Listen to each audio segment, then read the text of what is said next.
Hello friends, Radhe Radhe, Hare Krishna. Welcome back to my channel. Friends, आज हम बात करेंगे आषाढ़ मास के गुप्त नवरात्र के बारे में। तो इस साल आषाढ़ मास की प्रतिपदा तिथि 25 जून को शाम को 4 बजे से लेकर के 26 जून को दोपहर को 1:24 तक रहने वाली है। उदय तिथि के अनुसार गुप्त नवरात्रि की शुरुआत 26 जून को होगी और 4 जुलाई को इसका समापन हो जाएगा। हिंदू धर्म में नवरात्र का विशेष महत्व होता है और ये विशेष रूप से महत्व रखते हैं। नवरात्रि में देवी माँ के 9 स्वरूपों की पूजा की जाती है और हर वर्ष 4 बार नवरात्र आते हैं। जैसे कि आप सभी को पता होगा कि 2 प्रमुख नवरात्र होते हैं और शारदीय और चैत्र नवरात्र में आते हैं ये, और अन्य गुप्त 2 नवरात्र होते हैं जो कि गुप्त कहलाते हैं, जो गुप्त रूप से इनकी पूजा साधना में इनको माँ को प्रसन्न किया जाता है। गुप्त नवरात्र तंत्र मंत्र की साधना में लीन रहने वाले लोगों के लिए बड़े ही महत्वपूर्ण माने जाते हैं। ऐसा माना जाता है कि इस समय की गई पूजा सभी प्रकार के सभी बाधाओं को दूर करती है और सुख समृद्धि और सफलता प्राप्त कराती है मतलब। और आज से आषाढ़ मास के गुप्त नवरात्रि शुरू हो चुके हैं। अब बात करते हैं गुप्त नवरात्र की प्रतिपदा तिथि क्या है, शुभ मुहूर्त क्या है, उदय तिथि क्या होने वाली है, और लास्ट में हम माँ की कथा भी सुनेंगे। प्रथम दिन कौन सी माँ का होता है, तो उन सभी की कथा मैं आप तक पहुंचाती हूं। और यदि आपने हमारा चैनल सब्सक्राइब नहीं किया है तो चैनल को सब्सक्राइब कर लें। इन कथाओं को आप दूसरों तक शेयर ज़रूर करना, और चैनल सब्सक्राइब करेंगे तो बेल आइकन को ऑल पे प्रेस कर लेना ताकि आने वाली हर एक वीडियो की नोटिफिकेशन सबसे पहले आप तक पहुंच सके। हर रोज़ प्रसारित होगा हमारे इस चैनल पर देवी माँ की कथाओं का वर्णन, तो आप सुनते रहें और हमेशा हमारे चैनल के साथ जुड़े रहें और दूसरों को शेयर ज़रूर करें। तो इस साल आषाढ़ मास की प्रतिपदा तिथि 25 जून को शाम को 4 बजे से लेकर के 26 जून को दोपहर को 1:24 तक रहने वाली है। उदय तिथि के अनुसार गुप्त नवरात्र की शुरुआत 26 जून को होगी और 4 जुलाई को इसका समापन हो जाएगा। अब बात करेंगे इसकी पूजा विधि क्या है। इस दिन सुबह जल्दी उठकर स्नान कर सकते हैं तो करें, नहीं तो रात के समय भी इनकी पूजा आप कर सकते हैं। अच्छा, सुबह जल्दी उठ करके आप पूजन करने के लिए आप सामग्री को एकत्रित करके इसके बाद में माँ दुर्गा की प्रतिमा को लाल रंग के वस्त्र में सजाएं और मिट्टी के बर्तन में जौ के बीज बोएं। यदि आप कलश स्थापना करना चाहते हैं तो ही करें, और नहीं तो ये गुप्त तरीके से होती हैं तो सिर्फ आप इनकी साधना कर सकते हैं। ये बात मैं आपको स्पष्ट कर दूं। यदि जो कलश स्थापना नहीं करते हैं तो सिर्फ ऐसे ही माँ के मंत्रों का जाप करें। व्रत रखना चाहें तो रख सकते हैं, जोत जलाना चाहें तो जला सकते हैं, लेकिन ये उनके लिए है यदि जो पूरे विधि विधान से शारदीय नवरात्रों की तरह गुप्त नवरात्र करना चाहते हैं तो उनके लिए। तो विधि पूर्वक शुभ मुहूर्त में कलश स्थापना कर सकते हैं। कलश को गंगा जल से भरें, उसके मुख पर आम की पत्तियां लगाएं, आम के पल्लव बांधें और उस पर एक नारियल रखें। फिर कलश को लाल कपड़े में लपेटकर कलावा बांधें और फूल, कपूर, अगरबत्ती, दीपक के साथ पूजन शुरू करें। अंत में माता की आरती उतारें और माँ की कथाओं का वर्णन जरूर से करें और दूसरों को भी सुनाएं। अब बात करते हैं कि किन बातों का ध्यान रखना चाहिए। तो देखो, गुप्त नवरात्रि के दौरान आपके लिए शेविंग वगैरह नहीं करवाना चाहिए, बाल नाखून इत्यादि नहीं कटवाना चाहिए, और इसके साथ तामसिक भोजन जैसे मांस, मदिरा, लहसुन, प्याज, इन सब चीज़ों से आपको दूरी बना करके रहना चाहिए। घर में यदि आपके यहाँ कोई भी इन सब चीज़ों का पालन करता है या जो माँ की साधना करता है तो आपको इन सब चीज़ों से आपको बचना चाहिए। अब शब्दों का आपको बिल्कुल भी भूल कर भी प्रयोग नहीं करना चाहिए। किसी के मन के लिए आपको खराब नहीं करना चाहिए, किसी का मन नहीं दुखाना चाहिए। मन में किसी भी प्रकार के बुरे विचार ना लाएं और इन 9 दिनों में ब्रह्मचर्य का पालन आपको अवश्य से करना चाहिए।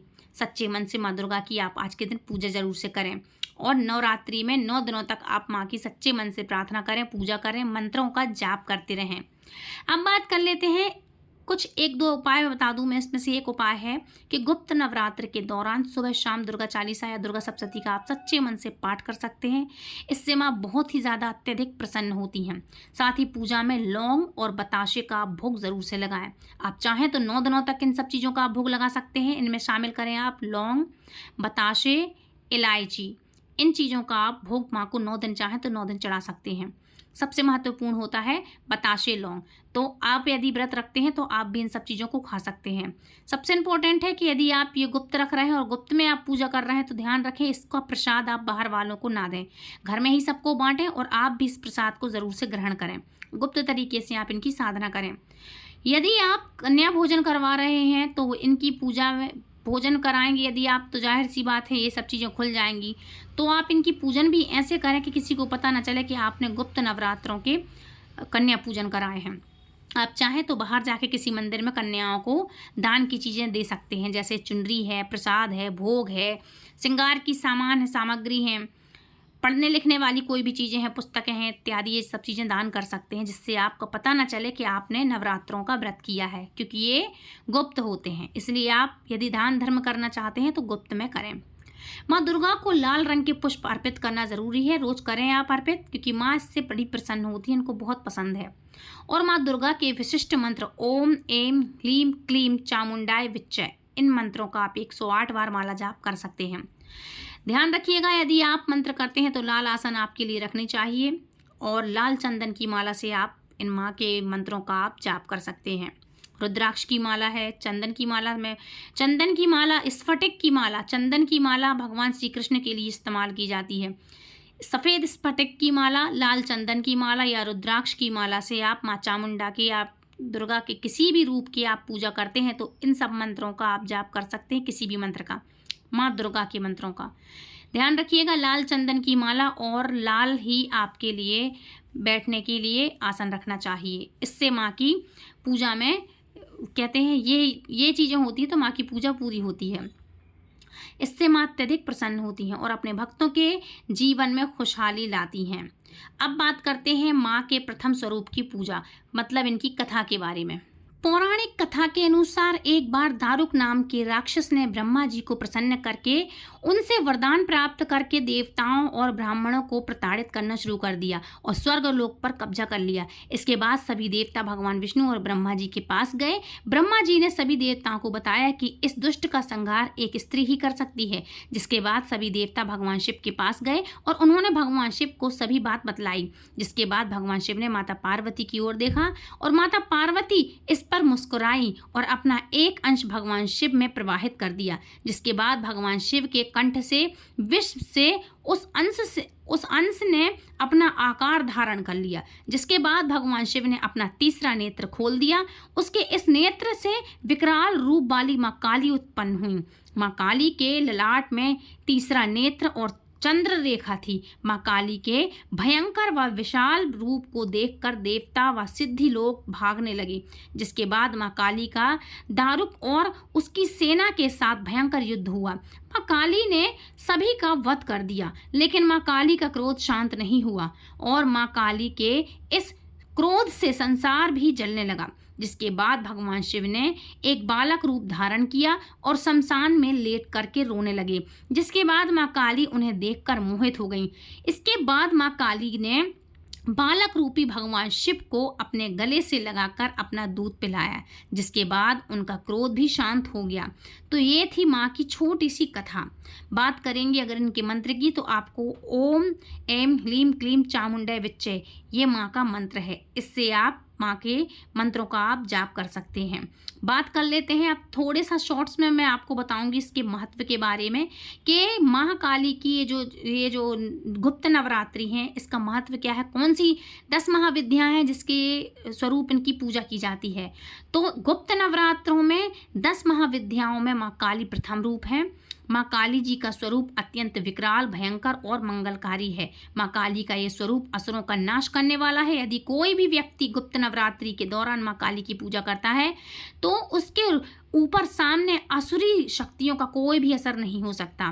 माँ काली की पूजन करने वाले व्यक्ति को रूप, यश, जय की प्राप्ति होती है। समस्त सांसारिक बाधाएं भी खत्म हो जाती हैं और माँ काली ने चंडमुंड का संहार किया था, इसलिए इन्हें चामुंडा के नाम से भी जाना जाता है। माँ काली अपने गले में मुंडमाला धारण करती हैं और इनके एक हाथ में खड़क, दूसरे हाथ में त्रिशूल और तीसरे हाथ में कटा हुआ सिर होता है। माँ दुर्गा ने रक्तबीज नाम के असुर का वध करने के लिए काली का अवतार धारण किया था। 10 महाविद्याओं में माँ काली प्रथम देवी हैं। गुप्त नवरात्रि में प्रथम दिन माँ काली की आराधना की जाती है। जो लोग तंत्र शक्तियाँ प्राप्त करना चाहते हैं उन्हें गुप्त नवरात्रि के पहले दिन विशेष रूप से माँ काली की पूजा करनी चाहिए। इसके अलावा माँ काली की आराधना करने से सभी प्रकार की तंत्र बाधाओं से भी आपको छुटकारा मिलता है। जो लोग अपने शत्रुओं से बहुत परेशान रहते हैं उन्हें गुप्त नवरात्रि में माँ काली की आराधना जरूर से करनी चाहिए। ऐसा करने से शत्रु से मुक्ति मिलती है, शत्रु दोष से आपके लिए मुक्ति मिलती है। माँ काली की पूजा करने से अकाल मृत्यु का भय भी दूर हो जाता है। और गुप्त नवरात्रि में 2 तरीकों से माँ काली की पूजा की जाती है। जो लोग तांत्रिक विद्याएं हासिल करना चाहते हैं वह लोग इस दिन माँ काली की तंत्र विद्या द्वारा उपासना करते हैं, और कुछ लोग गुप्त नवरात्रि के प्रथम दिन सामान्य तरीके से माँ की आराधना करना चाहते हैं। जैसे कि सामान्य दिन होता है शारदीय नवरात्रों में या चैत्र नवरात्रों में माँ शैलपुत्री का प्रथम दिन होता है, वहीं 10 महाविद्याओं में माँ काली का प्रथम दिन होता है। तो उस तरह से आप आज के दिन की दोनों रूपों में आप इनकी पूजा कर सकते हैं, जिससे उनके जीवन में सभी प्रकार के जो कष्ट होते हैं, रोग दोष शोक कष्ट हैं, ये सारे के सारे दूर हो जाते हैं और समाप्त हो जाते हैं। और माँ के लिए पान का, पतेशे का, लौंग, इलायची, इन चीज़ों का आप आज के दिन भोग ज़रूर से लगाइएगा। ठीक है। इसके साथ ही एक और बहुत ही पौराणिक कथा आती है कि गुप्त नवरात्र से जुड़ी प्रमाणिक एवं प्राचीन कथा इस प्रकार मैं आपको बता रही हूँ कि एक समय की बात है, श्रृंगी ऋषि भक्तजनों को दर्शन दे रहे थे। अचानक भीड़ में एक स्त्री निकलकर वहां पर सामने आई और करवंद होकर ऋषि श्रृंगी से बोली कि मेरे पति दुर्जनों के साथ सदा ही घिरे रहते हैं, जिस कारण से मैं कोई पूजा पाठ नहीं कर सकती और मेरे साथ भी दुर्भाव करते हैं। धर्म और भक्ति से जुड़े पवित्र कार्यों का संपादन भी नहीं मैं कर पाती, यहाँ तक कि ऋषियों को उनके हिस्से का भी अन्न भी समर्पित नहीं कर पाती। मेरा पति मांसाहारी है, जुआरी है, लेकिन मैं माँ दुर्गा की सेवा करना चाहती हूँ। उनकी भक्ति साधारण से अपने और परिवार के जीवन को सफल बनाना चाहती हूँ। तब ऋषि श्रृंगी महिला की भक्ति भाव से बहुत ही प्रभावित हुए। ऋषि ने उस स्त्री को आदर पूर्वक उपाय बताते हुए कहा कि वासंतिक और शारदीय नवरात्रों से तो आम जनमानस परिचित है, लेकिन उनके अतिरिक्त 2 नवरात्र और भी होते हैं जिन्हें गुप्त नवरात्र कहा जाता है। उन्होंने कहा कि प्रकट नवरात्रों में 9 देवियों की उपासना होती है और गुप्त नवरात्रों में 10 महाविद्याओं की साधना की जाती है। इन नवरात्रों की मुख्य देवी स्वरूप का नाम सर्वेश्वरी कारिणी देवी है। यदि इन गुप्त नवरात्रि में कोई भी भक्त माता दुर्गा की पूजा साधना करता है तो माँ उनके जीवन को सफल कर देती हैं। श्रृंगी ऋषि ने आगे कहा कि लोभी, कामी, व्यवसी, मांसाहारी अथवा पूजा पाठ न कर सकने वाला भी यदि इन नवरात्रों में माता की पूजा करता है तो उसके जीवन में कुछ और करने की आवश्यकता नहीं पड़ती। उस स्त्री ने ऋषि श्रृंगी के वचनों पर पूर्ण श्रद्धा करते हुए गुप्त नवरात्रि की पूजा की। माँ उस पर प्रसन्न हुई और उस स्त्री के जीवन में परिवर्तन आने लगा। उसके घर में सुख शांति आ गई और पति जो गलत रास्ते पर था सही मार्ग पर धीरे धीरे आ गया। गुप्त नवरात्रि की माता की आराधना करने से उनका जीवन पुनः फिर से खिल उठा और उनके जीवन में खुशहाली आ गई। बोलो दुर्गा मैया की जय। इस तरह से श्रृंगी ऋषि ने उसके लिए भी ये उपाय बतलाया जिससे उसके जीवन में खुशहाली आई। तो ये है गुप्त नवरात्रों की महिमा। अब बात करेंगे गुप्त नवरात्रि में 10 महाविद्याओं के नाम क्या हैं, कौन सी देवी की कैसी पूजा की जाती है और क्या नाम है। तो गुप्त नवरात्रि में 10 महाविद्याओं की पूजा की जाती है। काली, तारा देवी, त्रिपुर सुंदरी, भुवनेश्वरी, छिन्नमस्ता, त्रिपुर भैरवी, धूमावती, बगलामुखी, माँ मातंगी और कमला देवी। ये 10 महाविद्याएं हैं जो देवी दुर्गा के विभिन्न स्वरूपों का प्रतिनिधित्व करती हैं। गुप्त नवरात्र के दौरान विशेष रूप से इनकी पूजा की जाती है। ये 10 महाविद्याएं हैं। पहली है काली। यह देवी का उग्र रूप माना जाता है जो बुराई और नकारात्मकता का नाश करती है। दूसरा नाम आता है तारा देवी का। यह देवी ज्ञान, बुद्धि और मोक्ष की देवी मानी जाती हैं। तीसरा नाम आता है त्रिपुर सुंदरी का। यह देवी सुंदरता, प्रेम और शक्ति का प्रतीक मानी जाती हैं। चौथा आता है भुवनेश्वरी माँ का। माँ भुवनेश्वरी ये देवी हैं जो ब्रह्मांड की देवी कहलाती हैं और सभी लोगों की शासन मानी जाती, मतलब सभी लोगों का शासक जो रहता है जैसा, तो सभी लोगों की शासक मानी गई हैं देवी। अब बात करेंगे 5वें नंबर की देवी छिन्नमस्ता। यह देवी आत्म त्याग और ज्ञान की देवी हैं जिनका स्वरूप सिर कटा हुआ रहता है और सिर कटे वाली माँ की इनकी पूजा होती है। हर कोई इनको नहीं देखता है। ये देवी मानी जाती हैं ज्ञान की देवी जिनका स्वरूप सिर का धड़ से अलग हुआ होता है। 6वां स्वरूप है इनका त्रिपुर भैरवी का। यह देवी शक्ति और विनाश का प्रतिनिधित्व करती हैं, लेकिन साथ ही वे सुंदरता और प्रेम का भी प्रतीक हैं। 7वें नंबर की देवी है माँ धूमावती। यह देवी विधवा, दुख और अलगाव का प्रतिनिधित्व करती हैं।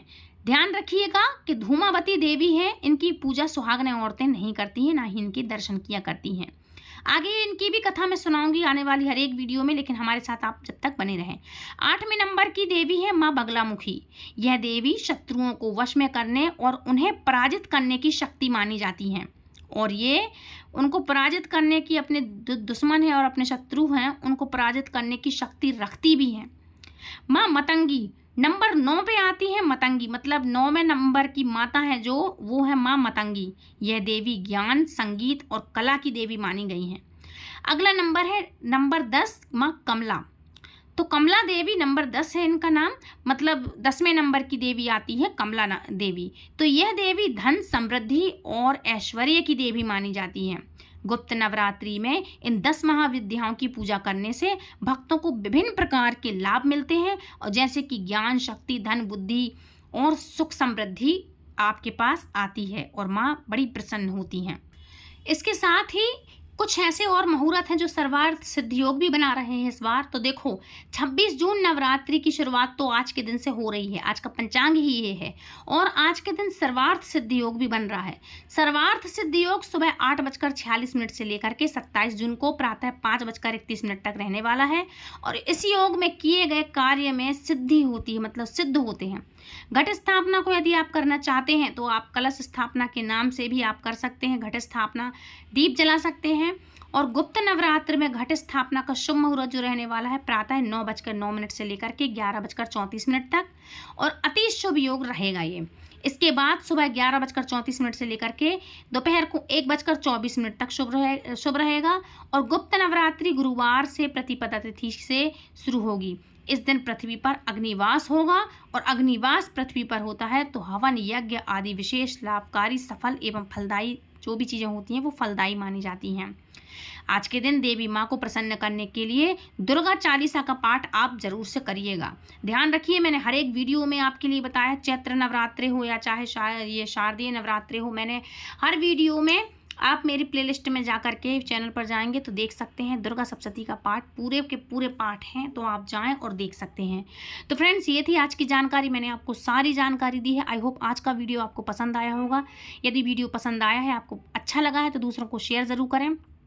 आपको रोज़ एक नई कथा सुनने मिलेगी हर माह की, तो आप ये शेयर करें दूसरों को, और ख़ुद भी करते हैं तो दूसरों को सुनाएं, खुद सुने, और मेरे चैनल को सब्सक्राइब कर लें ताकि आपको हर एक नोटिफिकेशन सबसे पहले मिले। और आप यदि सब्सक्राइब करते हैं तो बेल आइकन को ऑल पे प्रेस करिएगा ताकि सब कुछ सबसे पहले आप तक पहुंच सके। तो फ्रेंड्स, मिलती हूँ नेक्स्ट वीडियो में, तब तक के लिए राधे राधे, हरे कृष्णा, जय माता दी, हरे कृष्णा, हरि बोल।